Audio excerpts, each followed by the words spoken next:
Hello बच्चों, आज के इस वीडियो में मैं आप लोगों को चुटकियों के अंदर विमा और विमेय सूत्र कैसे बनाए जाते हैं ये चुटकियों में सिखाने वाला हूँ। ये विमा और विमेय सूत्र वैसे तो 11th क्लास का टॉपिक है, लेकिन 12th क्लास में भी ये बार बार हर टॉपिक के अंदर विमा और विमा यानी विमेय सूत्र पूछा जाता है।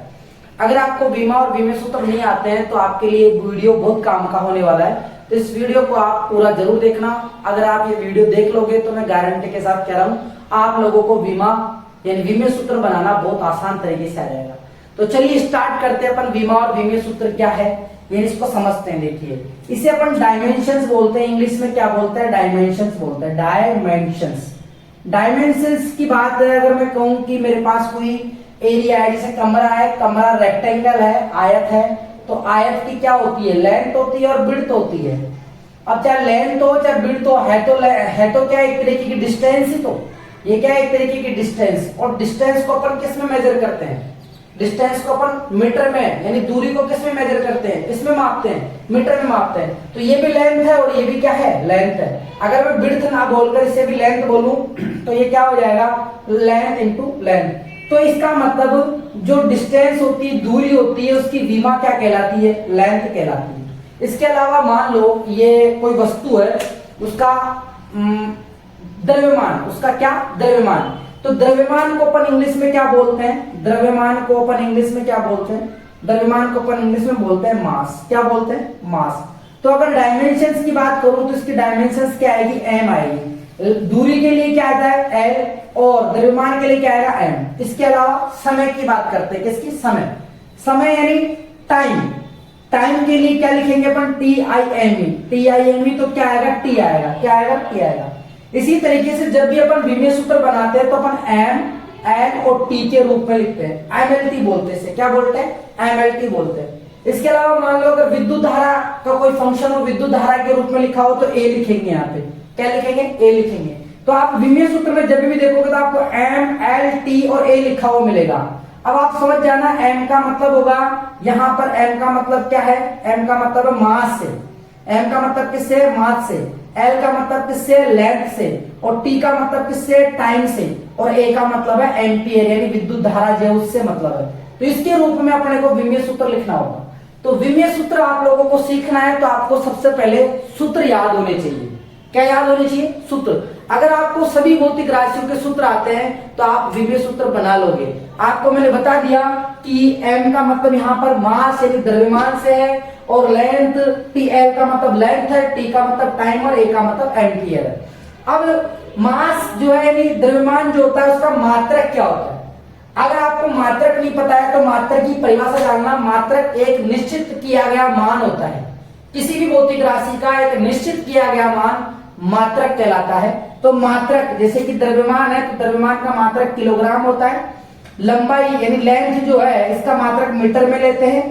टाइम हमेशा सेकंड में लिखा जाता है। और एम्पियर को अपन ए से लिखेंगे। एम्पियर एम्पियर ही होता है। इसका कोई यानी विद्युत धारा का मात्रक है एम्पियर एक तरीके से। जब भी आप विमा लिखोगे तो उसके लिए क्या यूज करोगे? ए यूज करोगे। क्या यूज करोगे? ए यूज करोगे। तो विमेय सूत्र जब भी आप लिखोगे तो MLT ए की फॉर्मेट में लिखोगे। अगर भौतिक राशियों में विद्युत धारा अगर किसी सूत्र में नहीं आ रही तो ए नहीं आएगा तो MLT की फॉर्मेट में लिखा जाएगा। अगर ए आ रहा है तो विद्युत धारा आ रही है या फिर तो इसके रूप में लिखा जाएगा। यानी ये कहां से आया? ये आया मूल राशियों से। मूल राशियां यानी भौतिक राशियों को अपन दो भागों में बांटते हैं। एक होती है मूल राशि और एक होती है व्युत्पन्न राशि। तो मूल राशियों में क्या क्या आता है? देखिए, मूल राशियों में लंबाई आती है, लेंथ आता है, और क्या आता है इसके अलावा? द्रव्यमान आता है यानी मास आता है। तीसरे नंबर पे टाइम आता है। चौथे नंबर पे अगर तापमान की बात करें तो केल्विन आएगा। पदार्थ की मात्रा मोल में आएगी। पदार्थ की मात्रा किसमें आएगी? मोल में आएगी। इसके अलावा जो ज्योति की तीव्रता आती है वो कैंडेला होती है। इसके अलावा आप किसके लिए लिखोगे? मोल हो गया कैंडेला। एक ये विद्युत धारा को किसमें लिखेंगे? ए में। ये मूल राशियां। ये मैंने LMT जो लिखा है इसकी विमा को बताया। किसको बताया? विमा को बताया। तो आप समझ गए होंगे कि LMNT क्या है, ये सब चीजें। अब मैं आप लोगों को सूत्र से विमा बनाना सिखा देता हूँ। सूत्र से यानी आप अगर आपको मात्रक याद है तो मात्रक से भी आप विमा बना सकते हो। अगर आपको सूत्र याद है तो सूत्र से भी बना सकते हो। बहुत आसान तरीका है। देखो, अगर मैं यहाँ पर एक सूत्र लिखता हूं क्षेत्रफल का। किसका? क्षेत्रफल का। क्षेत्रफल बराबर होता है लंबाई गुणा चौड़ाई। अगर आयत के क्षेत्रफल की बात करें, आयत के क्षेत्रफल की बात करें तो उसमें क्या आता है, लंबाई गुणा चौड़ाई। यानी अपन बात करते हैं लंबाई, वो भी एक तरीके की लंबाई है। अरे चौड़ाई बस नाम ही तो बदला है तो वो लंबाई ना, है तो वो लंबाई। तो लंबाई गुणा लंबाई। लंबाई को अपन इंग्लिश में बोलते हैं लेंथ। क्या बोलते हैं, लेंथ। तो इसकी विमा क्या होगी, एल गुणा एल, एल गुणा एल। लेंथ को भी क्या बोलेंगे, एल बोलेंगे। इसका मतलब एल के ऊपर घात कितनी आ गई, 2। अगर आपको विमीय सूत्र लिखना है, क्या इसमें कोई द्रव्यमान है क्या क्षेत्रफल में, नहीं है। तो अगर द्रव्यमान नहीं है तो उसकी घात 0 लग जाएगी। लंबाई यानी लेंथ की कितनी घात है, 2 दे रखा है। समय दे रखा है कि सूत्र में कहीं पे नहीं, तो टी के ऊपर घात 0।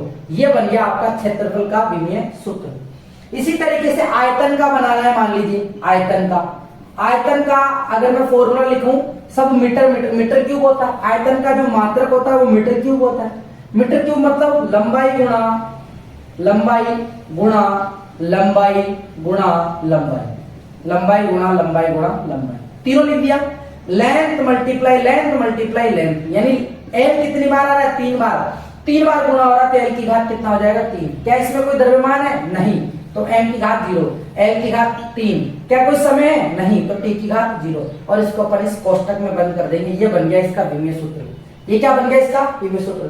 तो क्षेत्रफल का आयतन का अगर आपको समझ में आ गया हो तो अब इसके बाद में अपन एक भौतिक राशि लेते हैं जो है, जो एक तरीके से वेग की बात करते हैं। ये सिंपल सा है। अगर आपको वेग का सूत्र पता है तो आप विमा बहुत आसानी से बना सकते हो। वेग का सूत्र जो होता है वो होता है, वेग बराबर होता है विस्थापन बटा समय, विस्थापन बटा समय।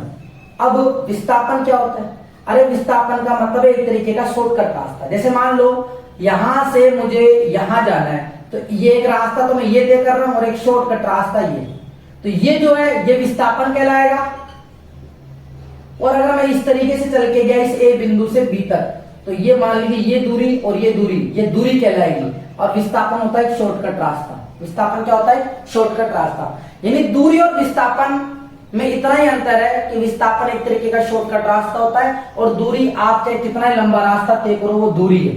उसमें प्रारंभिक बिंदु और अंतिम बिंदु का कोई रोल नहीं है। अगर आप वापस इसी पॉइंट से चलकर वापस यहाँ पर आ जाओगे तो कितनी दूरी तय करी, वो तो हो गई दूरी। और विस्थापन अगर आप प्रारंभिक बिंदु और अंतिम बिंदु पर वापस आ जाते हो, जैसे अपने घर से चले और घूम फिर के वापस अपने घर पे आ गए, तो इसका मतलब विस्थापन 0 है और दूरी का मान, यानी आप कितनी दूरी चल के आए, यानी पथ की लंबाई कितनी थी, रास्ते की लंबाई कितनी थी, वो सभी। तो दूरी और विस्थापन समझ गए होंगे। इसको और डिटेल से अपन 11th क्लास में समझते हैं। तो अभी आप लोगों को मैं विस्थापन बता रहा हूं। विस्थापन, तो विस्थापन भी एक तरीके की दूरी है। और दूरी को किसमें मापते हैं अपन, लंबाई में, लेंथ में। लेंथ एक तरीके से दूरी क्या है, मापते तो मीटर में। लंबाई, विस्थापन क्या एक तरीके की लंबाई है, विस्थापन एक तरीके की क्या है, लंबाई। और ये क्या है, समय। ये क्या है, समय। लंबाई मतलब लेंथ, लेंथ का मतलब अपन एल लिखेंगे, समय का मतलब टी, बटा में क्या लिखेंगे, टी। तो क्या बन गया, L upon T. L, T को अगर मैं ऊपर लेके जाऊंगा तो टी की घात क्या हो जाएगा, -1। अब अगर विमीय सूत्र आपको लिखना है तो क्या इसके अंदर एम आ रहा है, द्रव्यमान आ रहा है कहीं पे, अरे वेग के सूत्र में कहीं पे द्रव्यमान आता है क्या, नहीं आता। तो एम की घात कितनी हो जाएगी, 0। एल की घात कितनी है, 1। टी की घात कितनी है, -1। और इसमें कहीं विद्युत धारा है क्या, नहीं। तो ये बन गया आपका विमीय सूत्र किसका, वेग का, एम एल टी। एम मतलब द्रव्यमान है ही नहीं इसके अंदर, मास है ही नहीं, तो 0 घात आएगी। लंबाई एक की घात कितनी है, 1। समय की घात -1 है क्योंकि बटा में लिखा हुआ था इसलिए -1 आएगा। इस तरीके से वेग का बन गया। अगर आपको चाल का भी बनाना हो तो चाल क्या है, चाल और वेग में क्या अंतर है, तो सदिश का ही तो अंतर है। चाल बराबर जो सूत्र होता है वो होता है दूरी बटा समय। अरे दूरी भी तो एक तरीके की लंबाई है, दूरी भी क्या है, एक तरीके की लंबाई। तो लंबाई बटा समय, लंबाई को एल लिखेंगे, समय को टी लिखेंगे, तो यही हो गया m0 l/t-1। ये इसका विमीय सूत्र होगा। तो वेग का और चाल का मात्रक भी समान होता है और विमीय सूत्र भी समान होता है। यानी विस्थापन जो होता है वो सदिश राशि होती है क्योंकि इसकी दिशा होती है, और चाल एक तरीके से अदिश राशि है, तो दूरी भी कैसी राशि है, अदिश राशि, इसकी कोई दिशा नहीं होती। तो ये अपन तो सीख रहे विमीय सूत्र बनाना, तो विमीय सूत्र बनाना ही आ गया, ठीक है। अब इसके बाद में वेग हो गया, चाल हो गया। अब अपन लेते हैं बल। क्या लेते हैं? बल। बल से पहले अपन यहां पर निकाल लेते त्वरण। त्वरण का विमेय सूत्र क्या होता है, क्योंकि वो काम आएगा, क्योंकि बल का सूत्र क्या होता है? द्रव्यमान गुणा त्वरण होता है। तो त्वरण का विमेय सूत्र अगर अपन निकाल लेंगे तो हमें बहुत आसान हो जाएगा निकालना। तो चलिए ये आप लोग समझ रहे होंगे, है ना। अब आगे बढ़ते हैं अपन त्वरण का विमेय सूत्र निकालने के लिए। किसका? त्वरण का। त्वरण क्या होता है? त्वरण पहले तो मैं आपको ये समझाता हूं त्वरण क्या होता है। अरे त्वरण को इंग्लिश में बोलते हैं एक्सेलरेशन। एक्सेलरेशन। एक्सेलरेशन का मतलब है यानी आप गाड़ी का एक्सेलरेटर दबा दो तो वेग में परिवर्तन आता है ना, वेलोसिटी चेंज होती है वेलोसिटी, तो वेलोसिटी चेंज हो रही है, वेग में परिवर्तन आ रहा है, एक्सेलरेट करना, उसी को अपन हिंदी में बोलते हैं त्वरण। तो त्वरण होता है वेग में परिवर्तन बटा समय, वेग में परिवर्तन बटा समय। तो वेग में परिवर्तन मतलब v2 मान लीजिए, दूसरे पॉइंट v2 माइनस v1 बटा समय। अरे चाहे वेग में परिवर्तन हो, है तो वेग ही ना, अंतर ही तो, हमें अंतर से मतलब नहीं है, हमें तो वेग से मतलब है क्या? वेग बटा समय, वेग बटा समय। वेग का सूत्र क्या होता है? वेग का भी अपन ने लिखा विस्थापन बटा समय, और इसमें भी भाग किसका लग रहा है? समय का। इसके नीचे एक मान लूंगा तो ये पलट के क्या हो जाएगा? एक ऊपर चला जाएगा, समय नीचे आ जाएगा। इतनी सी गणित तो आप जानते होंगे। तो ये सूत्र बढ़ गया विस्थापन बटा समय गुणा समय का स्क्वायर। और आपको पता है कि विस्थापन एक तरीके की लंबाई है। क्या है? लंबाई बटा समय का स्क्वायर। तो लंबाई के लिए क्या लिखेंगे? L, समय के लिए क्या लिखेंगे? T के ऊपर घात कितनी है? 2। अगर मैं उसको ऊपर लेके जाऊंगा तो L की घात T माइनस 2 हो जाएगा। ठीक है, इधर समझना। क्या द्रव्यमान दे रखा है क्या इसमें? नहीं, तो M की घात 0। L दे रखा है, L के ऊपर घात कितनी है? 1, यहाँ पर L की घात 1 और T माइनस 2। तो ये बन गया आपका त्वरण का विमेय सूत्र। किसका बन गया? त्वरण का विमेय सूत्र बन गया। त्वरण का विमेय सूत्र m0 L1 T माइनस 2। अब देख लीजिए, आपको सबसे पहले मैंने किसका बताया कि वेग का क्या होता है, और वेग में परिवर्तन बटा समय से त्वरण आता है। तो त्वरण का विमेय सूत्र m0 L1 T माइनस 2 आ गया। अगर आपको ये आ गया तो आप आराम से बल का विमेय सूत्र निकाल सकते हो। और ये बल का विमेय सूत्र बहुत इंपॉर्टेंट है। आप कोई सा भी विमेय सूत्र बनाओगे तो आपको बल का विमेय सूत्र बहुत ज्यादा काम आने वाला है, तो इसे तो आप ढंग से याद कर लेना। तो आप लोगों को ये तो समझ में आया होगा। अगर नहीं आया है तो एक बार में अब आपको और समझ में आ जाएगा। जैसे मैं बल का विमेय सूत्र ले लेता हूं, देखिए बल का सूत्र लिख रहा हूं, ध्यान से समझना। बल, न्यूटन के दूसरे नियम से बल का सूत्र जो आया था वो आया था बल बराबर द्रव्यमान गुणा त्वरण, द्रव्यमान गुणा त्वरण, ये आया था। और अभी अभी मैंने आपको बताया कि त्वरण का जो सूत्र होता है वो होता है वेग बटा समय। अब एक बात ध्यान रखना, जब तक तोड़ेंगे नहीं तब तक छोड़ेंगे नहीं। यानी वेग के सूत्र को आपको तब तक तोड़ना है जब तक आपको मूल राशि प्राप्त नहीं हो जाए। मूल राशि यानी वेग के सूत्र को और तोड़ेंगे। वेग का सूत्र होता है विस्थापन बटा समय, और इसमें भी भाग लगा हुआ है समय का। तो ये क्या हो जाएगा?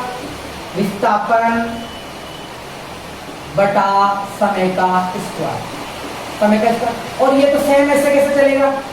ये तो ऐसे कैसे चलेगा? क्योंकि द्रव्यमान खुद एक मूल राशि है, विस्थापन एक मूल राशि है, समय एक मूल राशि है।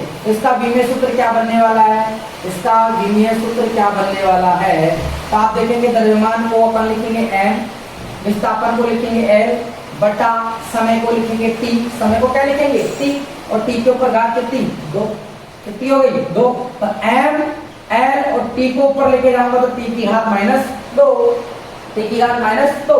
तो m, अब यहाँ नहीं, आप इसको ये ब्रैकेट में बंद कर देंगे। एक के ऊपर आप घात 1 लिखेंगे, L1 लिखेंगे। अगर आप नहीं लिखते तो भी चलता है, तो यानी आप इसको बोलेंगे m1 L1 T minus 2। This is the विमेय फॉर्मूला ऑफ फोर्स। यानी बल का जो विमेय सूत्र है वो है m1 L1 T minus 2, m1 L1 T minus 2। तो बल का विमेय सूत्र आपको बनाना आ गया m1 L1 T माइनस 2। दोबारा से समझना बल का विमेय सूत्र कैसे बनाया जाता है। बल का सूत्र होता है द्रव्यमान गुणा त्वरण। अब आप लोगों को एक ही बात याद रखना है कि आपको सूत्र को तब तक तोड़ना है जब तक मूल राशि प्राप्त नहीं हो जाए, यानी मूल राशि प्राप्त करनी है आपको।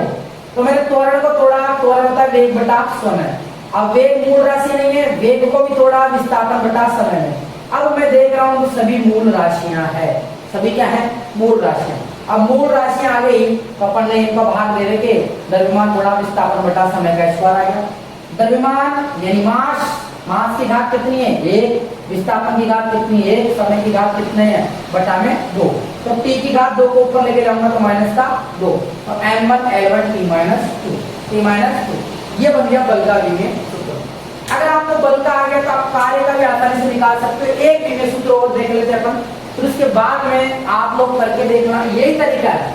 अगर आपको सूत्र नहीं आता तो आप किसी भी हालत में विमेय सूत्र नहीं बना सकते, आपको सूत्र तो आना ही चाहिए। इसीलिए जितने सूत्र याद कर सकते हो सूत्र याद करो और उन सूत्रों को मूल राशियों में तोड़ना सीखो, मूल राशियों में। चलिए एक और ले लेते हैं अपन कार्य का, कार्य का विमेय सूत्र ले लेते हैं कि कार्य का विमेय सूत्र क्या होगा। तो देखो कार्य का सूत्र सभी को याद होना चाहिए। देखिए कार्य का सूत्र होता है बल गुणा विस्थापन, बल गुणा विस्थापन। बल का विमेय सूत्र मैंने आपको याद करा दिया अभी के भी, अगर आपको नहीं आता तो वापस से तोड़ लो। बल का सूत्र होता है द्रव्यमान गुणा त्वरण, यानी तोड़ना है त्वरण, और ये तो मूल राशि है, इससे कोई दिक्कत ही नहीं है। अब आप त्वरण को अगर तोड़ोगे तो वेग बटा समय, वेग बटा समय। फिर वेग को तोड़ोगे तो आएगा विस्थापन बटा समय का स्क्वायर। ये मैंने आपको बता दिया कैसे आया, बार बार नहीं बताएंगे, ठीक है। और यह है विस्थापन, विस्थापन गुणा विस्थापन करेंगे तो क्या आएगा, ये तो ऐसे चलेगा, विस्थापन गुणा विस्थापन, विस्थापन का स्क्वायर। तो अपन ने मूल राशि में तोड़ दिया द्रव्यमान गुणा विस्थापन का स्क्वायर बटा समय का स्क्वायर, समय का स्क्वायर। तो द्रव्यमान को क्या लिखेंगे मास यानी m, विस्थापन को क्या लिखेंगे घात कितनी है 2 बटा समय यानी t की घात कितनी है 2। ये बन गया m1 L स्क्वायर t की घात माइनस 2, और यहाँ पर ये ब्रैकेट लगा देंगे तो ये बन जाएगा